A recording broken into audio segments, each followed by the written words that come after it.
And I just ask that everyone put their phones on silent. Is it echoing? Am I echoing? Oh?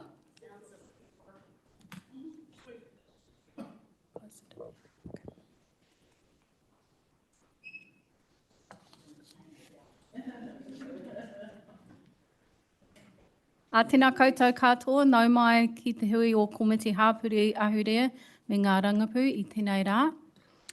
Welcome everybody to today's committee, Communities, Culture and Partnership. The emergency procedures are up on the screen. If anyone hasn't read them, please take a quick minute and then we'll open with a karakia.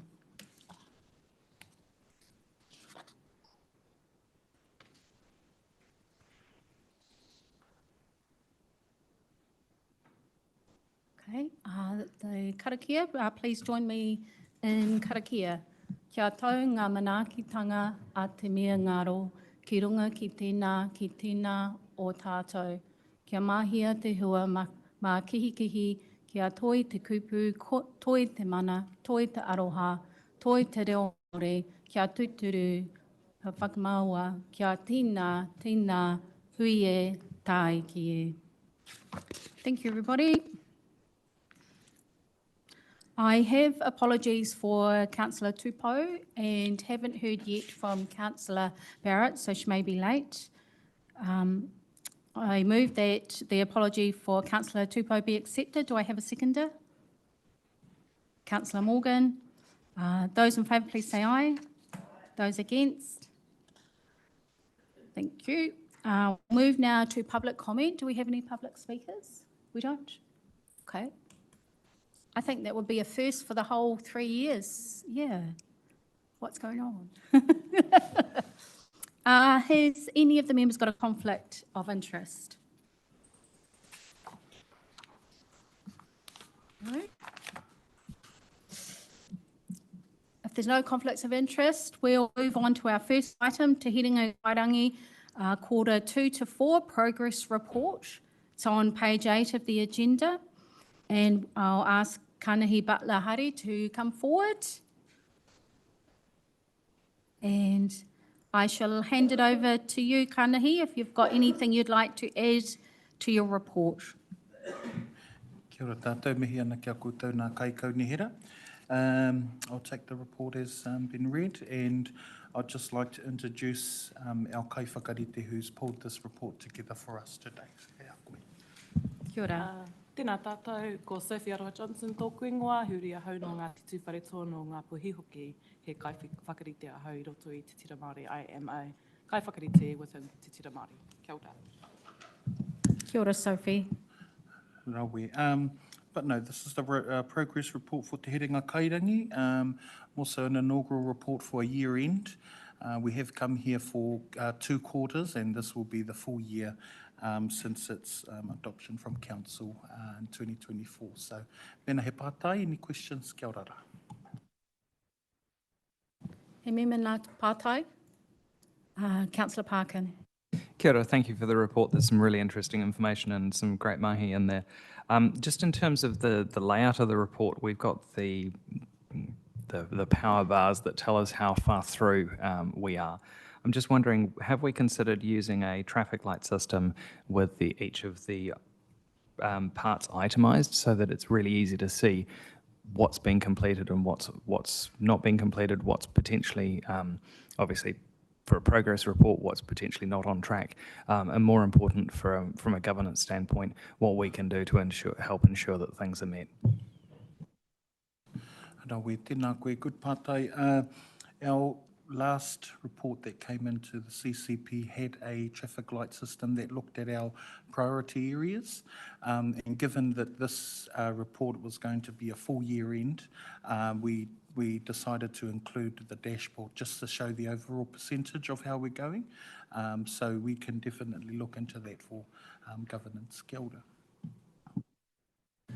Through you, Chair, would also just say on the report format that we've tried to, as much as possible, align with the format of other council reports, particularly our quarterly performance report, and noting Kanahi's point there about this being year-end, will factor in improvements for the coming financial year to ensure it continues to align with the quarterly performance report. You'll be familiar that does use traffic light ratings in terms of major projects and also strategic focus areas. So it'll align with that. Councillor Shaw.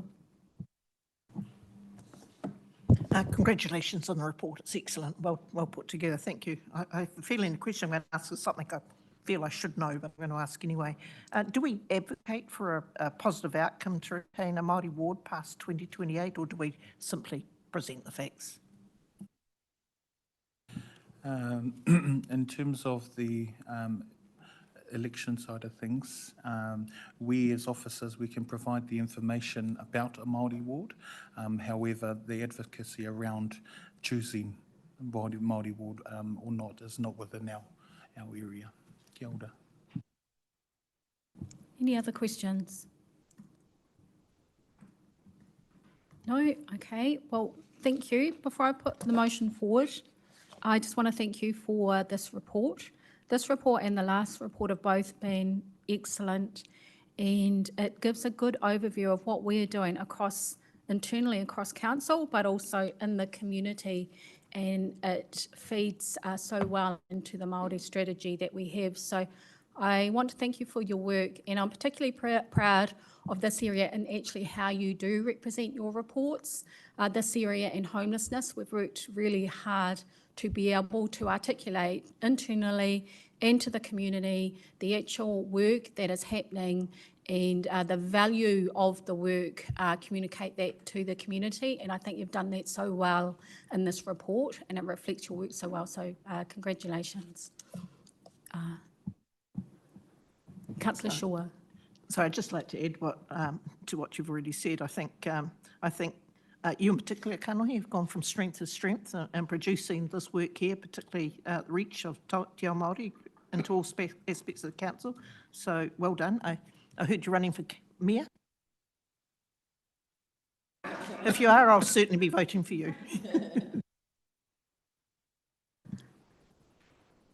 I'm going to move the motion. So noting that the committee notes the progress made against the outcomes and actions identified in Te Herenga Kairangi and approves the Te Herenga Kairangi report attached as Appendix 1 to the report. Do I have a seconder?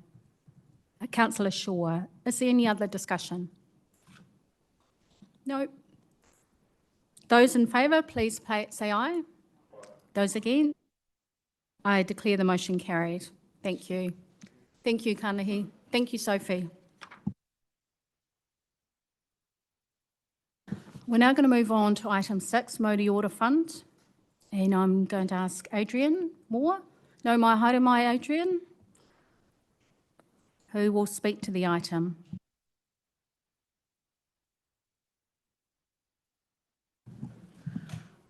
E rau rangatira, tēnei te mihi atu kia koutou katoa, tēnei ahi. I'm Adrian, for those of you who don't know me. I'm welcoming with me today Frank Thomas, our Community Funds Advisor, and thank you for your time today to speak with us about the Mouri Order funding report. So I will take the report as read. We are seeking from you decisions today to approve funding out to community organisations that have put an application forward to the fund. We've got around $776,000 to allocate, but of that, around $194,000 has already been pre-committed from decisions that the council has previously made. So we have around $583,000 left to allocate, and we recommend allocating the full amount of that $583,000. The process that officers have utilised to evaluate and to prioritise the funds for today is based on a framework that has previously been discussed with council. So that framework looks to test these applications against things like community impact, things like whether or not the organisation has solid governance, whether or not the applications and the initiatives are going to drive equity across those varying needs in the city. So the proposals that we're recommending for funding do meet strongly all of those criteria. We've taken an approach similar to previous years where those applications that are scored more strongly against that evaluation criteria, we're recommending more funding for. So those out of a possible 12.75, I think, applications that are scored over a 12, we're recommending either full or capped funding for those initiatives. Initiatives that have scored between 10 and 11, we're recommending some funding based on proportion. And then initiatives that have scored less than that, we just don't have capacity in the fund to cover those initiatives as well. We do have, I think it's around 21 initiatives, Frank, that will not be able to be funded with the current funding capacity that we've got. And we are able to provide that information through to you if you would like it for reference. I'll stop talking there, Frank, if I missed anything. Okay, great. Well, happy to take your questions. Any questions, members? Councillor Parkin and then Councillor Shaw. Thank you. You actually answered one of my questions, which was, can we have access to the applications that were unsuccessful? The other question that I have is, were any of those applicants potentially strong, but their application itself was weak? And if so, how can we help them ensure that they put in a good application?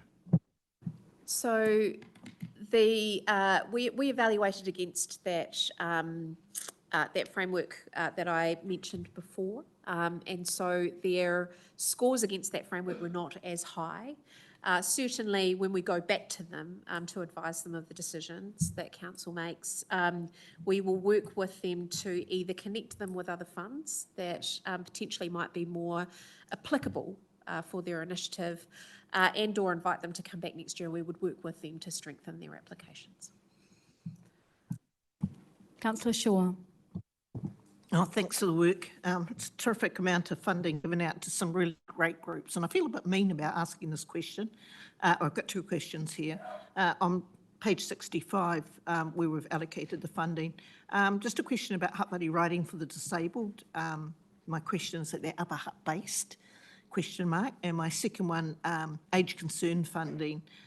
Is it tagged specifically to the Hutt region or to the Greater Wellington Age Concern Fund? Sorry, I missed that second organisation. Age Concern. Age Concern. Okay, I can. Perhaps if I could ask you to speak, Frank, to the Age Concern, and I can speak to the Hutt Valley RDA. So in the application which I will say, for all of the applications that have been received, Councillor Shaw, the applicants made it very, very clear that their initiatives were for the benefit of households, residents, families in Lower Hutt. We did check for that specifically, and I can say that applies for both of these initiatives that we're proposing to fund.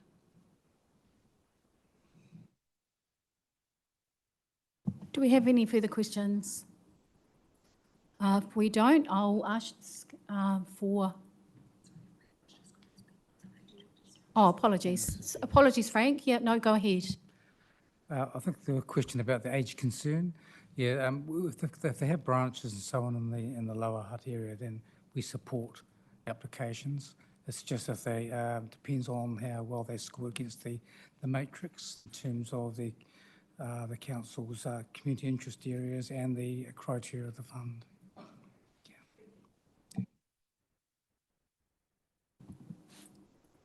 Thank you. If we have no further questions, we'll get the up on the screen. Thanks. And while that's going up on the screen, I just want to note that this is a historic high of applications that we've had, full stop. And there are organisations out there that are really struggling. This is a clear reflection of what's happening on the wider landscape. At a central government level, people are getting less funding, and we are seeing that now in the rise in applications. But the comparativeness of our funding is it's a huge tanker of funding in town, and we're just a tiny little scooter, not even a mobility scooter. So, and there's a lot of talk at the moment, we're in elections, around how we spend our money. this is one of the best spends, but as we can see, there's a lot of organisations that are very disappointed that they didn't receive funding. Sorry, Councillor Barrett. Kia ora, Madam Chair, and my apologies for lateness. I've just come from a disability expo, so I just wanted to put a note in of conflict of interest for Thumbs Up Trust, please. Councillor Briggs. Thank you, Chair. In a similar vein, as I said to you before the meeting, I'm no longer the CE at Vibe, the Hutt Valley Youth Health Trust.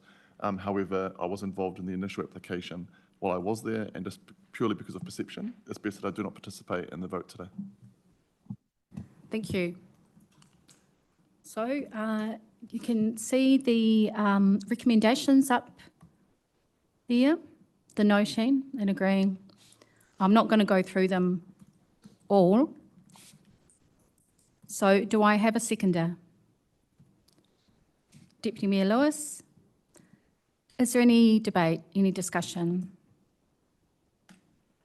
No. Okay, if there's not, we'll put it to the vote. Those in favour, please say aye. Those against? I declare the motion carried. Thank you. Thank you, Adrian. Thank you, Frank. Can it please be noted that I abstained as well? Thank you. Oh, okay, yep.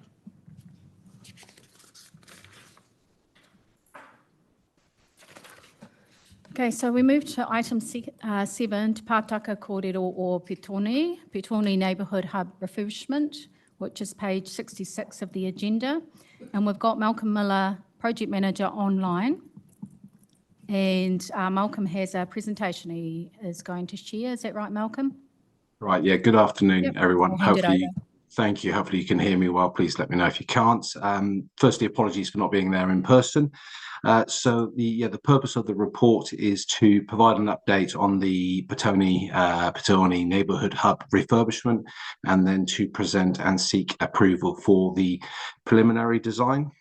So talking to the report first, so following the CCP committee approval to proceed with the refurbishment, we have completed a number of procurement items with regards to consultants, these being project administration and cost management services, architectural services, structural and seismic engineering services, and mechanical, electrical and plumbing engineering services. We have held a number of meetings and provided updates to numerous stakeholders. These included the Pitoni Community Board, Major Project Steering Group, and various internal departments. We have looked at relocation options for the core hub services, obviously during the closure of the main library building during the refurbishment. The relocation options we're looking at are on Jackson Street, number of being investigated, and obviously we're still exploring a number of those options and with a decision to be made on those. The project was presented at the Kahui Mana Whenua Forum in July. Permission was provided to use the cultural narrative, and the Kahui confirmed that they would like to be consulted in the design process, and will be presenting the preliminary design at the next forum, which is next week. With regards to major milestones, we completed the preliminary design on the 25th of August. And we are hoping to release the registrations of interest for the main construction works over the next couple of weeks. And now I'd like to just take you through the preliminary design. Bear with me as I share my screen.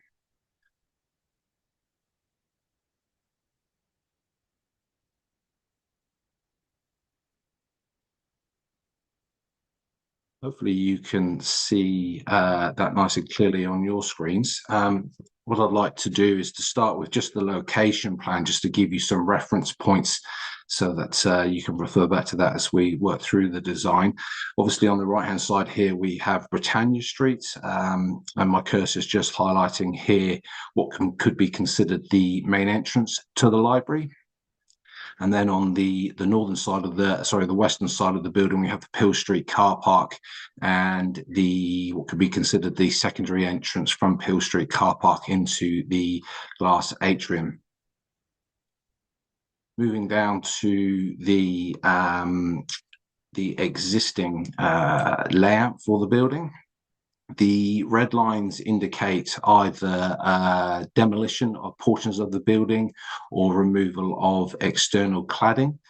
The main items I think to point out here is the glass atrium. Obviously, we know that's in a very poor condition, and so we're proposing full removal and replacement of that glass atrium with a more standard construction infill building. So that's the main element of the main construction element of the refurbishment. Moving down to the existing level 1 layout, you can see the extent of which we're having to remove internal partitions due to water damage and other deterioration of the building and those elements. We're also proposing to remove the level 1 lunchroom, this section of the building. We've completed the cost analysis of that, and actually it's cheaper for us to remove that than it is to maintain and repair that. A couple of other benefits of removing that is it creates a much better space for that infill building rather than having to design that around that existing lunchroom. And another benefit with simplifying that design is the structural elements are much more simple and ultimately cheaper with regards to that infill building. And then moving down to the roof plans, as you can see, everything's highlighted red here. We will be replacing all of the concrete tiled roofs with new long run metal, and all of the flat roofs will, the existing bitumen flat roofs will be replaced with a membrane system to resolve all of those issues that we found. Where we can remove flat roofs, we will be, and making those pitched roofs or slanted roofs just to, again, remove that long-term water ingress issues.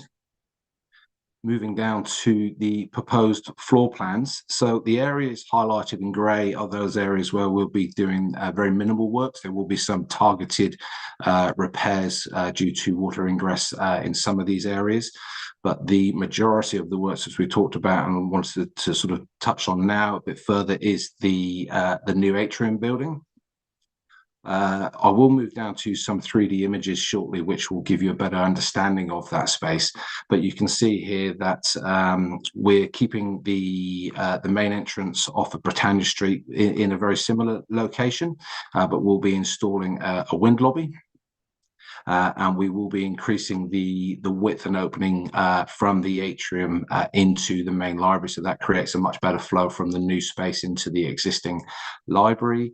The area highlighted in blue is that new infill building, which can be used during the day for sort of public public use for reading and meeting, and then at other times outside of the library hours can be used as a community space for meetings and presentations and other events.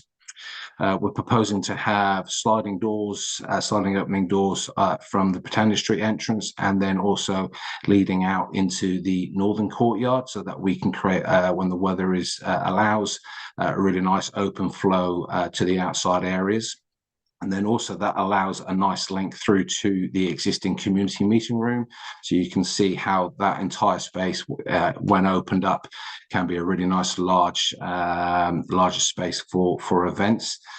Just point out as well that we will be making some minor amendments to the existing kitchen location. The main purpose for that is to be able to install a new door into that community meeting room, which will overcome some limitations on the number of people able to use that room, and also refurbishing the existing public toilets on the ground floor. Moving down to, I should just say, apologies, where we aren't doing any works highlighted in grey, the plan is for the Heritage Research and Workroom to relocate to the existing staff room, and the existing staff room to relocate to some unused spaces within the ground floor area. Moving down to the level 1 layouts, I'll just zoom in there slightly for you. So the long-term use, short-term and long-term use of this area is still being decided. But what we've shown here is an open plan office space with a number of meeting rooms, which sort of just to indicate how that space could be used, and then with a staff room and kitchenette over to the right-hand side. This would also include a refurbishment of the toilets up on level 1 as well. What I'll do now is just scan down to the 3D images, which will hopefully give you a really good indication of how the new building refurbishment will look.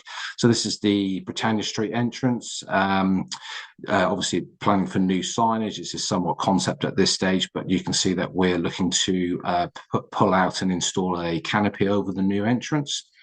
And then this is a similar view, but from a different angle. And then looking at a visual for the Pill Street entrance and new atrium infill building between the building here. So hopefully you can sort of see how the upgrades will really brighten up the building and create a much more usable space. That brings me to the end of that presentation. Thank you, Malcolm.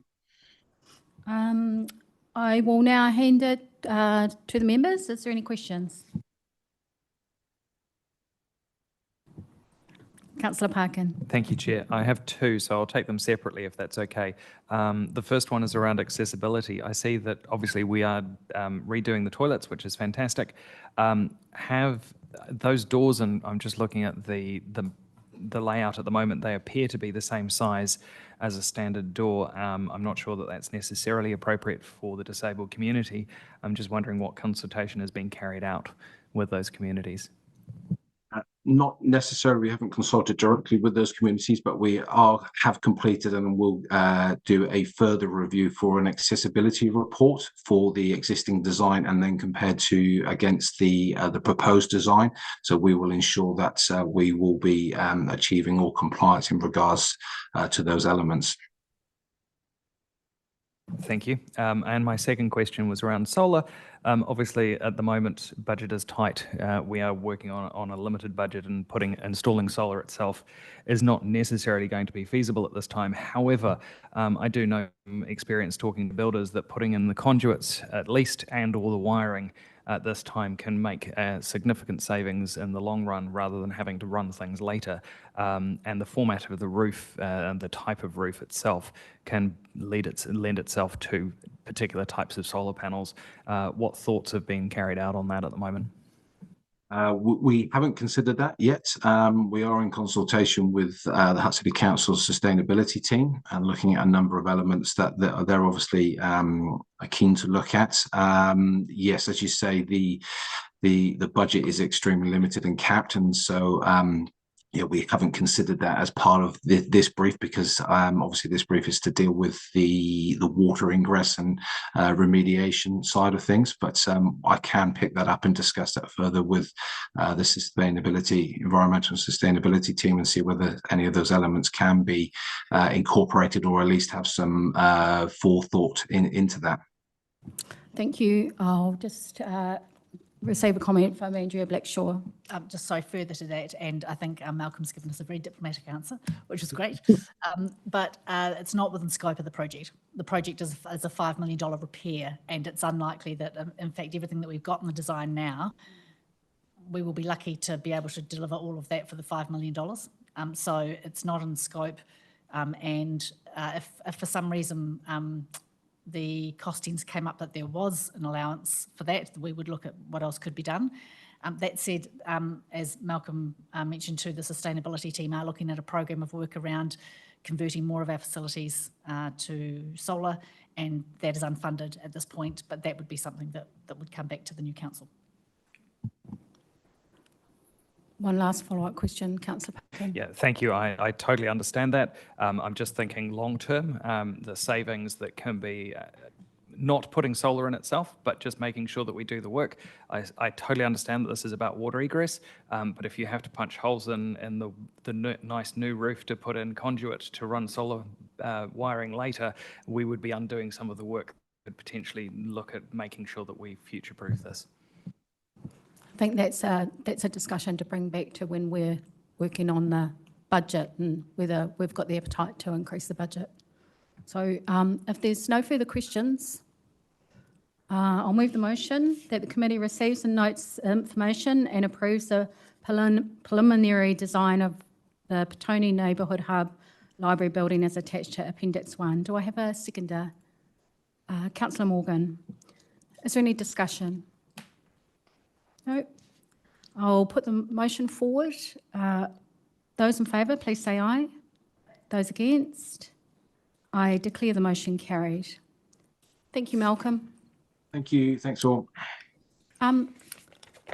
We're on to item 8, the 90 poll, but I'm just going to use precedence of business to bring forward the homelessness, Oversight Group for Homelessness, report on homelessness. I just see that we've got one of the providers here. So Adrian, apologies, can I put you on the spot and we'll go to homelessness?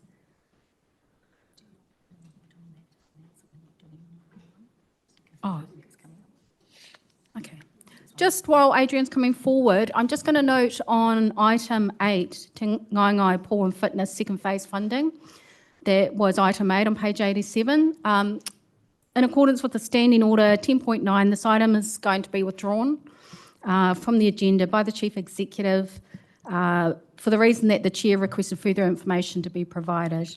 The item will be considered at the Council meeting on the 29th of September 2025. Thank you. We will move back to item 10, Oversight Report on Homelessness. And welcome, Linda, too. Well, kia ora noa. Thank you, Madam Chair. And I would like to welcome with me Linda Ryan from Takari Mai Te Ata, one of our homelessness service providers, and also Richard Hardy, who I'm sure most of you will know.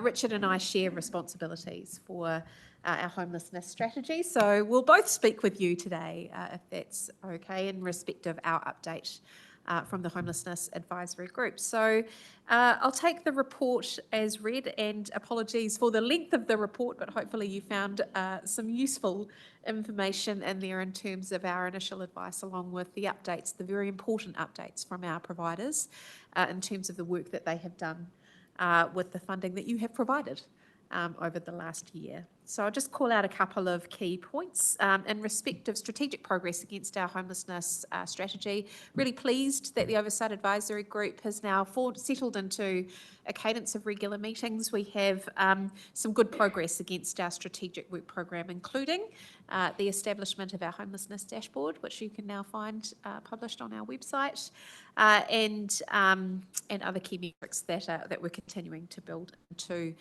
that dashboard to be able to improve our visibility of homelessness in the city. Really, really pleased that our providers are making good progress against the key performance indicators that we have embedded in the contracts that we have with them through to 2031. Over 400 whānau have been supported by our 3 providers, Takari Mai Te Ata, Tuatahi Centre and Community Law, provided in different aspects of homelessness, from homelessness prevention through to access to housing, and also through to legal advice relating to tenancy. Also included in our report some further insight about what homelessness looks like in the city, based on some reporting that's coming through from our central government counterparts, but also what we're seeing anecdotally here in the city from our providers. And that really is demonstrating to us what some of you might already be seeing, that there is an increase in acute homelessness across the city, increase in numbers of rough sleepers in the city. So there is an opportunity, we think, for the new council to potentially look at what we might need to look at doing to respond to some of those issues that we're seeing in the city now. Richard, is there anything else that you wanted to add? Okay, Linda, Kōrero mai aho. It's nice to be back and to see you all again. From us, I suppose the best thing we can do is tell you what we're seeing. And currently, our team, we have a number of contracts through Hutt, yourselves, MSD, that allow us to support whānau in the community from rough sleeping through to homed. Sadly, in the new policy environment, we've had a limit to the ability to work at the acute end of that, and a lot of our funding sits around the sustaining tenancy as part of that. Under policy changes at the moment through the MSD lens, we have a lot of whānau who are actually homeless in the home now. That is increasing, and what that is impacting on is domestic violence. Cost of living pressures mean many homes we go into, people are either in garages, in cars, or on couches, and they're not eating and their power bills aren't paid. In fact, we had a board hui today at Tākere Mai, and one of my colleagues was talking about a number of homes that they're going into in the well home space, and there's many, many children sleeping with very thin blankets, if any blankets at all, sharing beds, and there's no power on in these homes. So long story short is it's busy. The acuity of the whānau coming through our front doors has exacerbated, and we're doing our best to meet their needs and try and get these people as housed as soon as we can in the best way possible, but our capacity is limited like many other NGOs at the moment. Thank you, Linda, and I'm going to open it up to some questions, but before I do, ngā mihi to you and the team and the work that's being done. Since you've had the contract with us, you've worked with 555 whānau. So for us, that contribution is massive, and really thank you for that. But you talk about the blowout, and you're contracted with us for 75 families, I think it is, and you've already, this year to date, have already got over 100. So we can see that there is, the need has exploded and the funding has reduced. So we are getting into this really critical stage, which is really sad because this is somewhere we had been quite a few years ago. We thought we were past this in New Zealand. We thought we were on a pathway and we had a lot of builds, but nevertheless, here we are and doing the mahi. So thank you to you and the team. I'll just commend yes. Council for the funding in this space, actually. It is an experience that provides families with power bills paid, cupboards full of food, rent arrears paid, and that anxiety is gone. And they're able to keep their tenancy, basically, due to this policy and the funding we have under this roof. Thank you. Thank you, Linda. I'm going to open it up. Councillor Barrett. Kia ora, Madam Chair, and thank you and every blessing to all three of you for the work that you're doing, because out on the street, the word is not good about what we are suffering here in the Hutt City. One of the things I have heard, and just wonder if you have any clarification on this, is that there are a number of empty kāinga ora homes being broken into for those that are needing somewhere dry to sleep in the rough weather that we've been having. Do you have knowledge of that? We're fortunate to be working with kāinga ora in the Apuni precinct space, and there was a number of empty homes there. I'm only aware of 2 break-ins, and kāinga ora have referred those whānau through to us, and we've been able to support them into permanent housing. The homelessness is actually everywhere. There's a lot of people who are very clever at going from couch to couch, garage to garage. So, yeah, they'll go wherever they can, sadly, to find warmth and comfort. Councillor Shaw.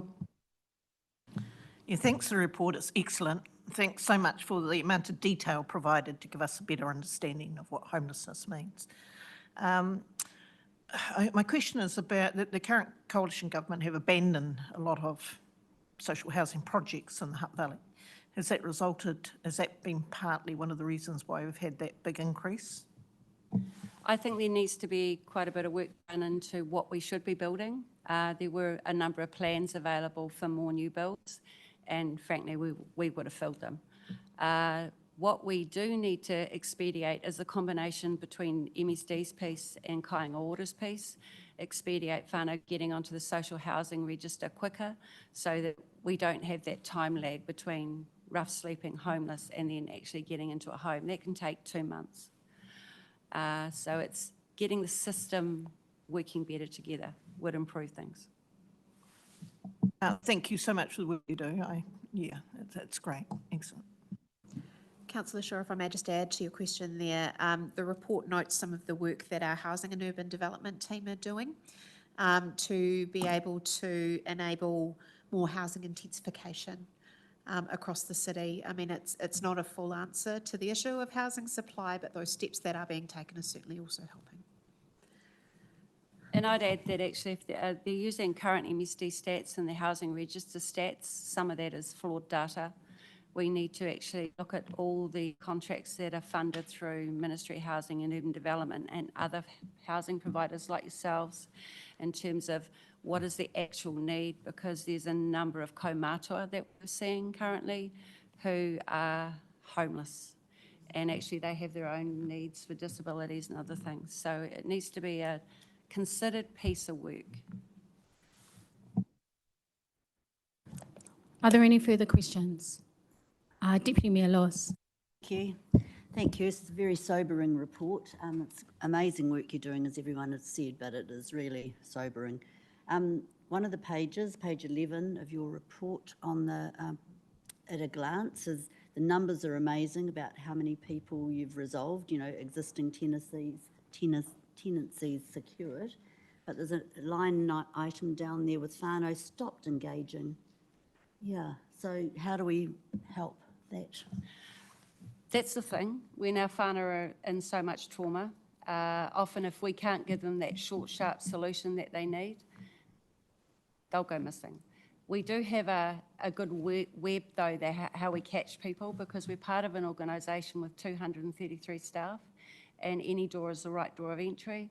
So we often, those people will come back, but they may come back under a different lens, and then we'll have them in a different contract, so you may not get to see them again, but we will be working with them somewhere else.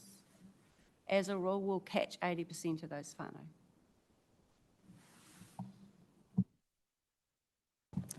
Any further questions? No, so I'll get the motion and the recommendations put up on the screen. Just while they're getting put up on the screen, I've added a further recommendation, a further chair's recommendation.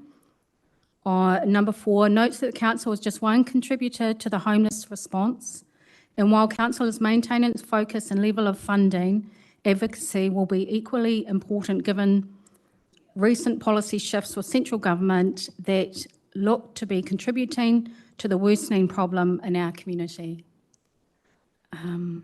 Yes. Yeah, so I'll move those motions. You know the 1 to 3. Do I have a seconder? Councillor Briggs. Is there any discussion? Councillor Morgan. I just want to reiterate what everyone said and applaud you all so much for this outstanding work. And now that we've got the dashboard as well and more transparency, we can really try to pick up everyone as much as possible and raise that 80% to 100%, and then look at how we work together collectively as partners to do the best we can for everyone in our community. So ngā mihi kia koutou, thank you so much for your incredible work. Councillor Barrett. Thank you, Madam Chair. And I just wanted to bring to note really the difference out there on the street between those that are begging and those that are genuine and homeless and hungry. And I can give one example of this, and that's outside Mr. Bunn in Lower Hutt. I ran into an elderly couple who had all their belongings in a trolley, and they were just pure salivating, really. They were so hungry. I took them inside and gave them a meal and talked to them about their life, and they said they have never been in this position before and they are very scared for their future. So we talked about places to go, and I have never heard back from them. I hope they took my advice, but once again, thank you for the work that you do, because those are the real people that we need to be targeting. Thank you. If there's no further comments, I'll just make a quick comment for our last meeting and thank the officers for all your work that you've done on the homeless strategy. It's been intense and it's been really fruitful, and It's really timely. The recommendation I've included notes that the policy changes, as Linda's mentioned, have changed, the settings have changed, and there's big areas where we can no longer count homelessness. The housing waiting list is the measure. If you can't get on the housing waiting list, you're not counted as homeless, even though you're homeless. Emergency housing, the space that has been mentioned from MSD to housing, is gone. So there's next to no emergency housing. So it's intense at the moment. And I'm really proud of the work that you've done creating the dashboard. We've got the central government settings and we're getting the data. But most importantly, we're getting it from the organisations who are working with the families every day. And that's informing, that's what we always wanted, is to get an accurate picture of homelessness in the Hutt. And unfortunately, it's not in a good space at the moment, but fortunately we know that it's not hidden. We refuse to make homelessness hidden. It's going to be visible. We're going to keep fighting for that. And I think that the dashboard really helps at that micro level for us to inform policy settings of this is the real picture. So thank you so much, and thank you to the organisations. You're the real wheels that help with all of this. So kia ora.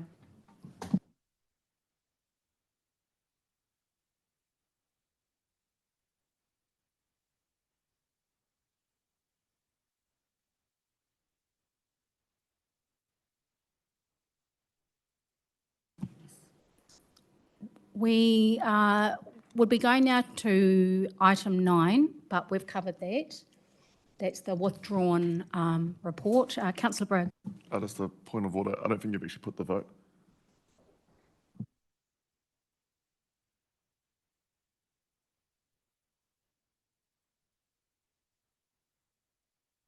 Item 8. So we will go, are you asking to go back to item 8? Oh, no, just for the homelessness strategy update, just putting of the vote. You've moved and seconded it and you've had debate, but you haven't actually voted on it. Okay. Got a bit carried away there, thank you. So we've seen the recommendations. I have a seconder, Councillor Briggs. We've had discussion, so I put the motion forward. It's moved and seconded. Those in favour say aye. Those against? I declare the motion carried. Thank you.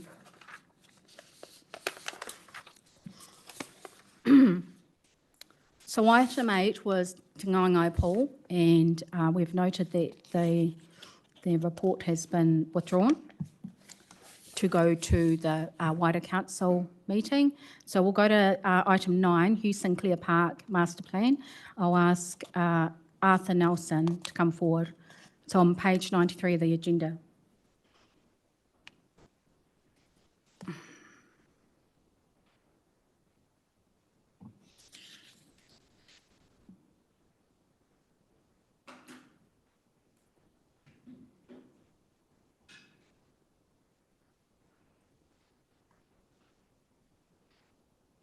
I'll hand it over to you, Arthur. Hello, and thanks very much to Chair and Councillors for having me here to just talk about this report. I'll take it as read. I'll just mention a couple of things. The first thing I just want to mention is that we're not currently seeking any money at this moment in time. We're just seeking essentially an agreement to continue planning on the basis of the framework, and obviously we'll come back to council in the new year for any funding that might be required for that piece of work. The other thing I would say, there is some costs at the end of this report. I'd have to say those are very broad at this moment in time, which is one of the reasons we are looking at going and getting some more detail from various people before we confirm the full cost or the likely cost of this particular development. So I think it's just worth mentioning that. Other than that, I'm happy to take questions. Any questions, members? Councillor Parkin. Kia ora. Just through you, Chair. Wondering how far through the planning process we are, particularly with the example arrangement of the swales and planting. The reason that I'm asking is I know that Massey University have worked with officers on projects Tuta Kiwi House, and their third year class is looking for projects, and I was wondering potentially the time frame for this might work, but I suspect that it might be too tight.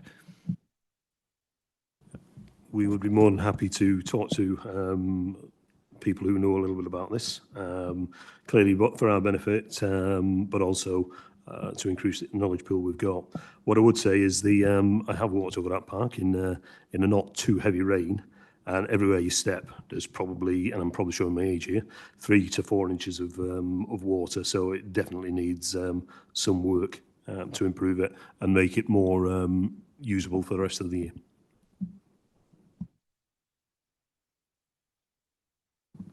Any further questions? If there's no further questions, I'll get the recommendations up on the screen, 1 to 4. You will have all read them. So do I have a seconder? Mayor Barry. Is there any discussion? Mayor Barry. I'd just like to acknowledge the work that's been done on this. I think it's looking like a really good master plan, and certainly someone who's grown up in Wainuiomata and run around those fields, I totally understand the drainage issues that need to be resolved. So appreciate that advice that's come back. My only critique is on the front page where it says Wainuiomata Wellington rather than Wainuiomata Lower Hutt. But I'm sure the consultant who wrote this report won't make that mistake again, Arthur. I consider myself duly chastised.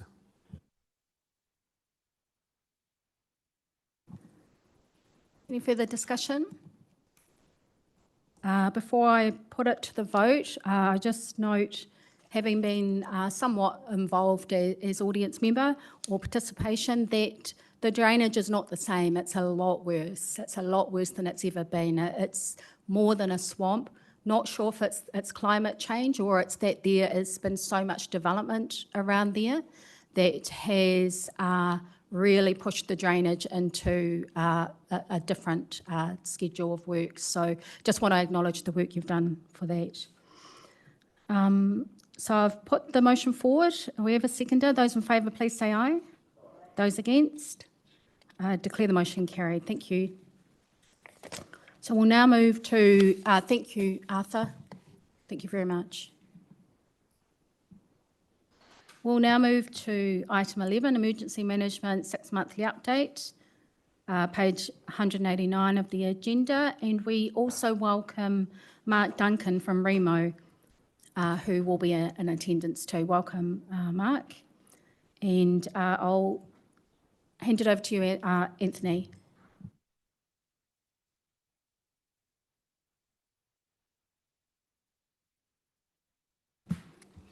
Kia ora koutou. Thank you, Madam Chair.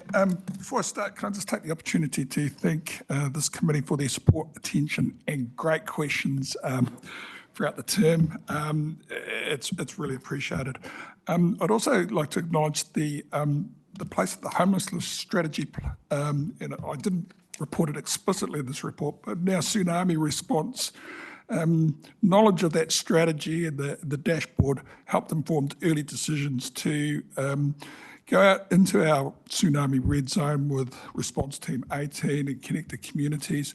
And we managed to contact a couple of dozen vehicles and locations where homeless and rough sleepers were, and that was really much appreciated. So, thanks. I take the report as read. And just like to bring your attention to a number of events during the period. The first was the first ever severe weather red warning event that we had, and also the tsunami event in July, both of which we took away a lot of learnings. There are some really good things that we're doing now, and there's some work-ons, and we've got a plethora of different plans and documents and working groups to address and strengthen those capabilities and capacity. The other one is also the adoption of the Wellington Region CDM Group strategy, and that strategy will underpin further work this year in development of a group plan, And that underpins really what our next 10 years worth of work is in developing our own capacity and capability across council, but also across the community at large. So I'm happy to take questions on the report. Thank you, Anthony. And I'll just have, is there anything you'd like to add, Mark, before we go to questions? No, nothing specific, just grateful for the opportunity to be here and support the great work that Hutt City Council is doing, and obviously able to support any questions focused at the sort of regional level, if there's any that pop up. Thank you. Thank you. I'll open it to questions. Councillor Shaw. Another excellent report, well done. It's really good. My question's page 200, item number 49 in regards to the Resilient Community Fund. I think it's well known that Marae are pretty well equipped or need to be well equipped to provide that community support when we have a disaster. What's missing from this one is our northern suburbs marae such as Kōrero and Te Mangunu. And so I guess my question is, can we encourage applications from them? I see the next fund is going to be released in 26. So my question is about making sure all marae are funded to provide that support. Absolutely. So, yeah, we've been doing a number of engagements with marae in the southern part of our rohi, but it's absolutely our intention to go to all marae because all marae have an ability to support us in response and recovery, and they do a fantastic job. Any further questions? No. Report must have been too good, Anthony. Okay, thank you. I'll get the recommendations up on the screen. Noting recommendations 1 to 7. Do I have a seconder? Deputy Mayor Lewis. Is there any discussion? Mayor Barry. Really just want to take the opportunity, I suppose, as the last formal opportunity to say a big thank you, Anthony, and the whole team, the Remo team across the region, for the work that you do. I think about where we were at 6 years ago, 5 years ago or so. I know when you came on board, Anthony, as an organisation, particularly when we went through the large restructure and lost a lot of institutional knowledge that had been involved in preparation for disasters and the likes. And I think that you've built up some incredible systems, capacity in the organisation, and the practice runs and work that you do in preparation will serve us well when that event comes. And I'm glad that it hasn't gotten too serious. We've had a few close calls, but let's hope that it's some way in the future, but it will come at some point. And I am confident that we'll be positioned well to respond as best as we can on behalf of our community. So just want to say thanks for that. That confidence wouldn't have been there probably 5 years ago as much, given where we're at, and I think we're fortunate not to have an event or be caught out. But that is the reality of sometimes those changes, broader changes that do happen. So just want to say thanks and well done. Thank you. We've put the, we haven't. I've put the motion forward and I have a seconder. Is all in favour say aye? All those against? I declare it carried. Thank you. And I just want to thank you too, Anthony, for all the work that you've done, and you've at times had to turn water into wine. I think this is the area that we can all collectively agree that there's not enough funding at all levels, and there never will be, because we just don't know when our disaster happens, what it will look like and what the needs will be. But really pleased to see that the CDM strategy will have us working more collectively. So thank you for your work. Kia ora. Thank you.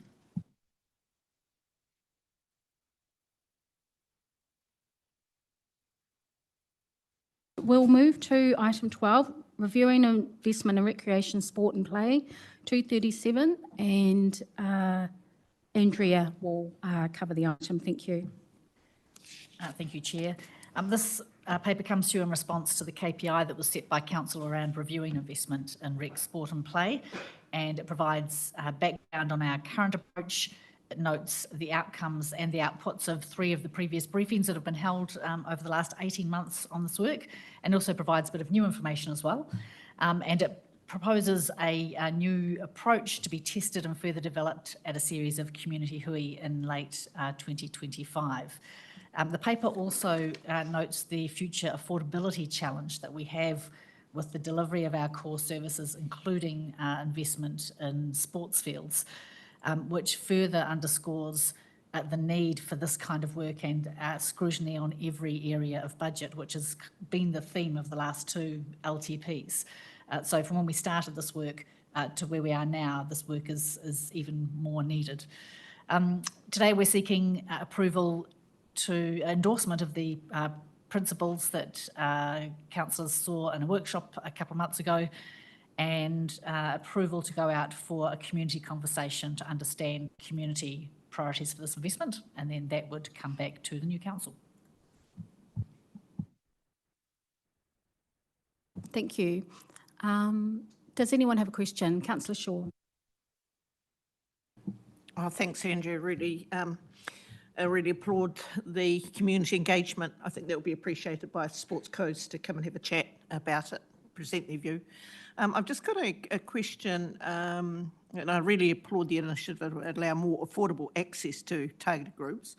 The point's been raised, I think, on page 247, that it's possible that codes will simply pass any increases on to participants. Do we take into consideration at all, somehow, and I'm not sure how, when we look at our sports codes in the Hutt, around white-collar sport versus blue-collar sport, I suppose you could call it, for white-collar sport for some of them who have considerable sponsorships and philanthropists, it'll be no problem, but for grassroots sports, potentially it could mean, clubs could be folding. Do we take that difference into account in any way?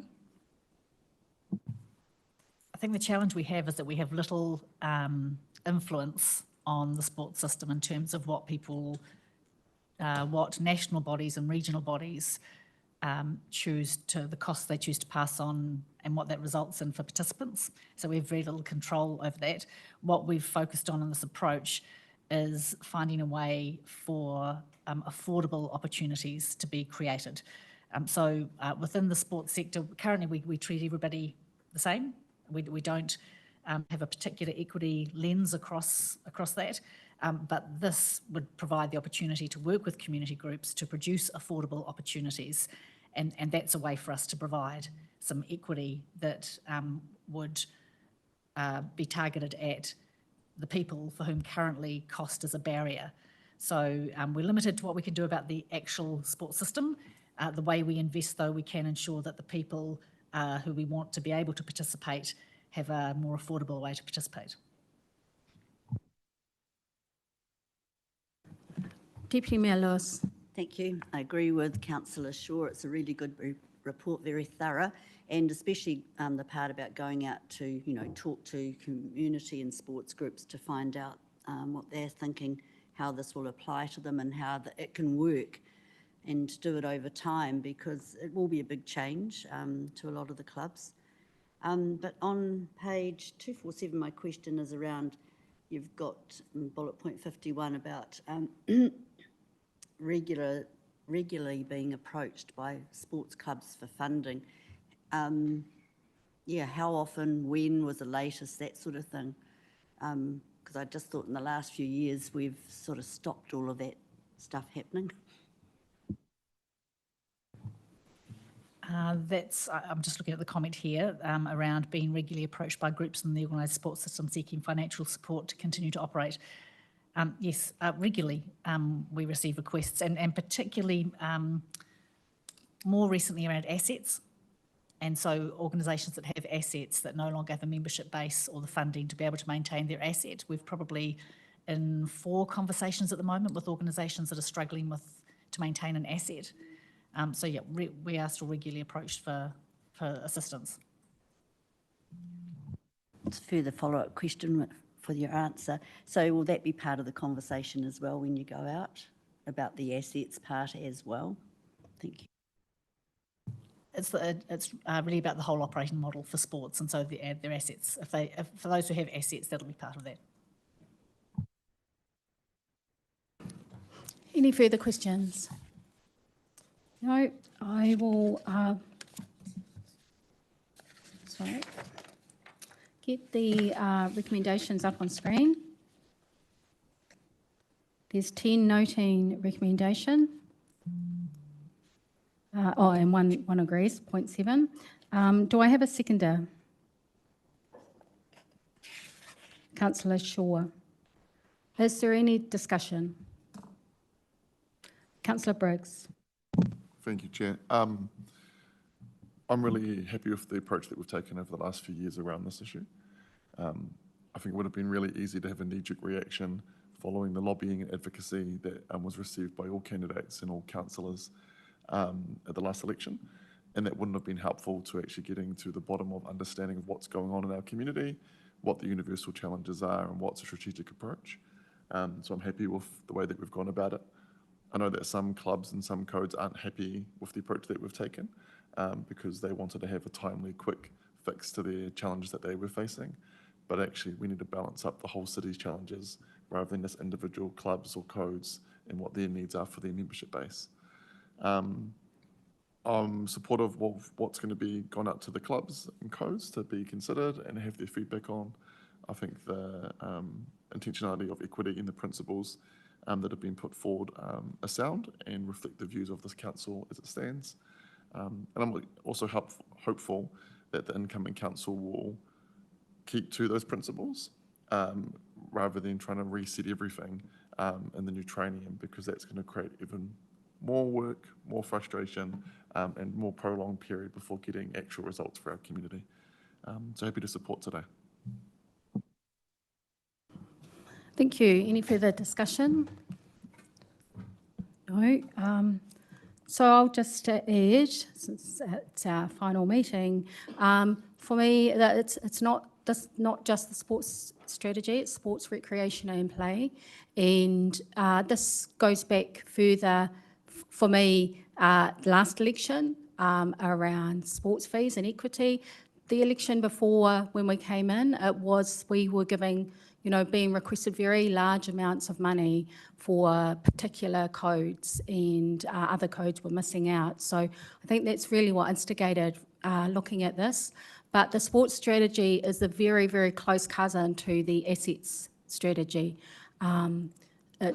We know that sports codes generally are running into a lot of trouble for similar reasons to us. They're ageing assets and the lower, for many, unable to pay the fees. So this is a matter of us having had to look at things different, of how we fund our sports, recreation and play, and with our diminishing dollar, how we get the best value for that, but also at the very same time having the honest conversations about the assets, because each term they are just getting worse and the sports codes are struggling more and more. So I really acknowledge the work that's been done to date. Thank you. So I've put the motion forward. I've got a seconder. I'm a bit lost there. Those in favour, please say aye. Those against? I declare the motion carried. Final item is 13 Neighbourhoods and Communities Directors Report, page 257. I'll hand it to you, Andrea, to speak to the item. Thank you.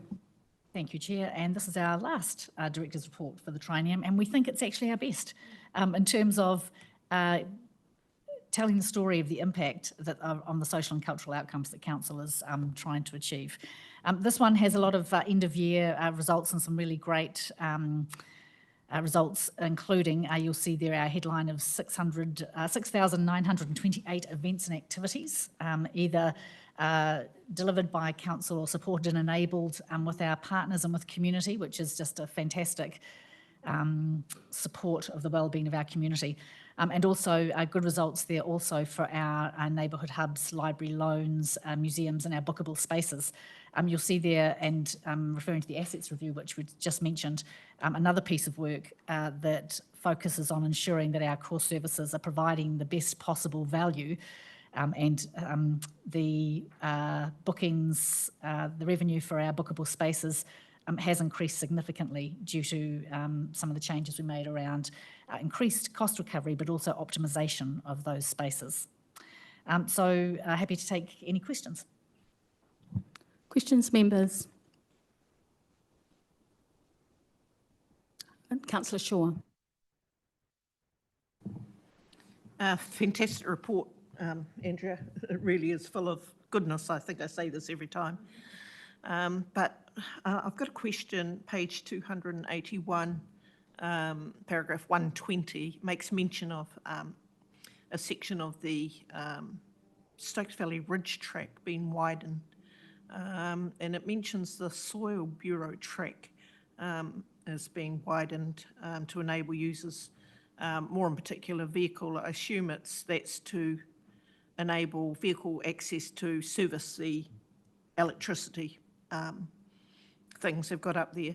My question is something that was raised at earlier meetings is the potential for a track to go from Raukawa Street, where there's really high intensity housing, down into the Soil Bureau track. So I just wonder if that, or down into Taita, enabling another way out from Stokes Valley.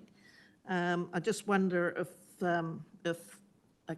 that conversation can be continued so that that track continues over to Stokes Valley and it links Stokes Valley to Taita. Is that part of the reserves investment sort of fund? Arthur is with us and he's probably best to comment, but I would say that the Parks and Reserves team have on their work program a piece of work around a stock take of all of our tracks, and so there'll be an opportunity to look at what the investment program looks like going forward for the new council. Arthur, do you want to mention anything specifically? Yeah, just to confirm, we don't currently have any specific requirements or specific projects, or many specific projects in terms of the Soil Bureau track in the reserves investment. But as Andrea says, we are looking at bringing documents account in the new year that looks at our tracks generally speaking and how we might, improve access. May have to rationalise some of them, but get some better connectivity across the network in its entirety.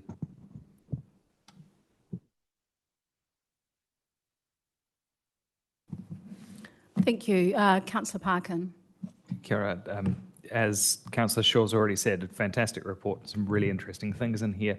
On page 279, number 109, the Henau Grove barriers, and just a couple of quick questions on them. One of the pieces of feedback that I've heard from communities where we've placed barriers in the past is they haven't had reflective tape on there and have been a risk. Are these barriers going to have tape reflectivity assigned to them or added to them? And obviously the design is deliberately enabled allow prams and mobility scooters, etc., easier access through them. Have we had some feedback from the community and how that's functioning? And is that something that's worth taking on? And is that an approach that we're going to be applying throughout all of our tracks as we go?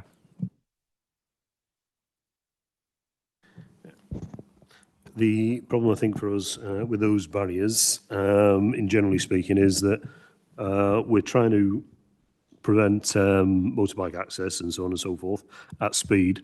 That it's not going to stop them, but it might slow them down, and that's really what we're trying to reach there. We've got to balance that, obviously, with the fact that there's accessible requirements, and lots of people use that particular path, with sort of disabled vehicles and so on and so forth. So it's about striking a balance between those two elements. We are talking to a number of local people around that, because there was some queries about those barriers, which we are investigating with that local community. Deputy Millers. Thank you. It is a great report, as everyone said, so much in it. And still on parks, for you, Arthur, there was 2 items from Harbour Ward in there that I'm interested in Sladdon Park, the playground, that consultation's just finished on, I think. Submissions are being, assessed now, I would imagine. It's just, what goes on. Will you be notifying the outcome of the design publicly before it is done? Yeah, we generally, we've got a relatively straightforward philosophy. There's no point putting in something that local people are not going to enjoy, or which we might have to make significant modifications after.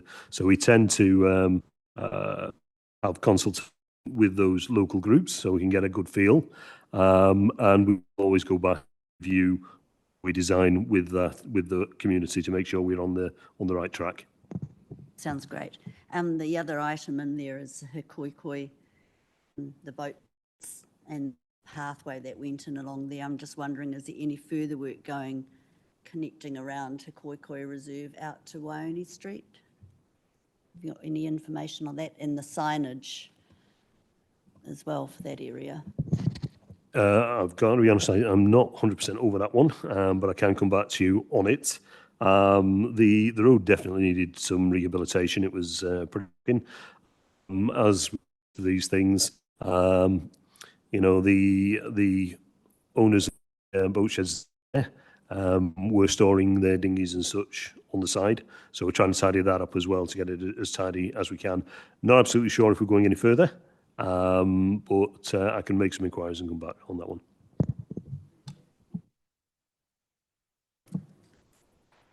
Councillor Morgan. Oh, sorry, can I just seek clarification? Sorry, Arthur. Just on that Hino Grove. So the barriers, so they are disabled, they have accessibility as a disabled, or yes or no? Sorry, I wasn't quite sure. Was that a yes or a no? They were designed to allow disabled vehicles through there in terms of the ride on things. Unfortunately, I suppose there is different sizes of that. Obviously, people are more or less competent on using those things as well. So perhaps what we didn't take into account is the wide, should we say, difference in the design. So what we've gone for is a bit of a standard design, but we are talking to people locally to see what we can do if it continues to be an issue. Okay, but just follow up, just because I think, obviously it is a lens I think we need to apply. And so if we do it once and do it so it meets those requirements, and I know you've got other factors that you're thinking of, but would really appreciate that for the accessibility of everybody. So thank you. Yeah, happy to come back to you, have a chat with the officer and come back to you and let you know what's arisen out of that recent conversation we had. Thank you. No further questions. I'm going to move the motion that the committee receives and notes the information. Do I have a seconder? Councillor Briggs. I've moved the motion and second. Those in favour, please say aye. Those against? I declare the motion carried. And I just want to note before we move on, final report from you, Andrea. Thank you for this work. This was there's been a lot of good reports, but to see the reporting now that we in the committee know how much we've done and have a bit of a feel of how well we're doing it, but to now have clear data on impact, the difference that we're making to people in the community, and us being able to now quantify it. I'm really acknowledge your work that we've got here. Increase my feelings of happiness and well-being in this space, and it's at 90%. And the increase my feelings of belonging to a community at 77%. Some of the percentages are low, and we need to know that supported me to explore my heritage. we're starting to get now, or not starting to, we've always had it, but we just worked on how we display it, and to be able to now get those impact outcomes of the difference that we're making in the community space that is notoriously hard to quantify. I just want to really acknowledge the work that you've done for that too. Thank you, and Councillor Shaw. Thank you. I'd like to thank you both, actually. Councillor Brown, I think since you've come on board to this committee, we're certainly getting a lot more detailed reports around what's going on in community, and this is always a fantastic read. When I look at you're quite right about the community wellbeing. I was at the Kōrero Hub this morning, and there was baby bounce, there was steady as you go, there was a group in the cafe, there were library people. Kōrero Hub have exceeded their visit targets by 27%. And when I told the staff there, they weren't aware of that, but they were pretty happy with that. The fact that Hutt Fest brought in 38,000 people in 4 days is just phenomenal, absolutely phenomenal. And I think the Hutt Library's impact survey that you said showed increase in wellbeing. The Pātaka Kai installations and the donated peanut butter to kill rat, that all adds to the report. And I think, yeah, just want to congratulate you both for the outstanding work, and your staff, Andrea, for the great work being done. Thank you. Thank you. I'll Thank pass you. that on to the team. Councillor Briggs. Similar to Councillor Shaw, just made a note to acknowledge yourself, Chair. This report over the last 3 years has transformed from an activity report to an impact report. And that's been by your consistent advocacy and standard thing around that. So thank you for holding that. And thank you, Andrea, to your team to respond to that as well. It makes investment decisions a lot easier for elected members when you see the impact rather than just the activity. And I hope that the incoming council continues to see that level of impact come through in the reporting, so it makes their job easier in the next triennium to make those tough calls as well.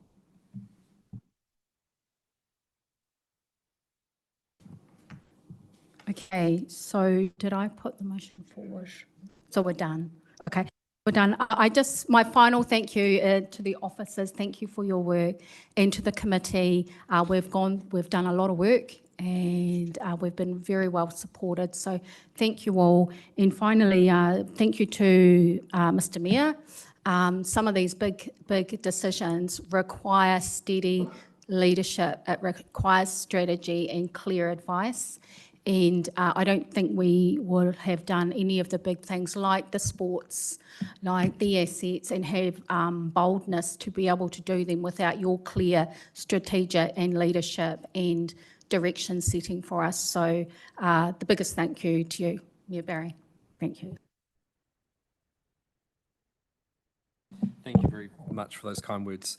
Just to also say thank you to you, Kerry, Councillor Brown, for your leadership of this committee over the last 3 years. I think it's been fantastic.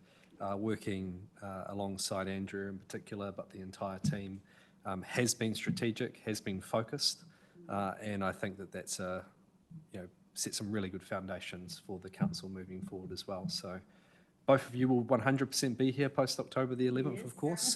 So that's a good thing, and it holds the council in good stead to continue that momentum. And just on behalf of all of the committee members, I just have a small token of our appreciation for you, Kerry, is here as well. So I'll let you take that away. Sorry, yeah. But yeah, really do appreciate it.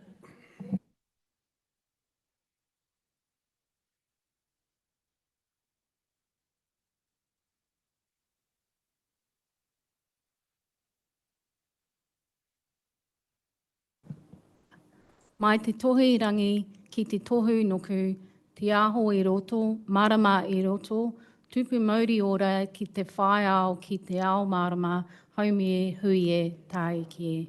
Thank you, everybody. See you next time.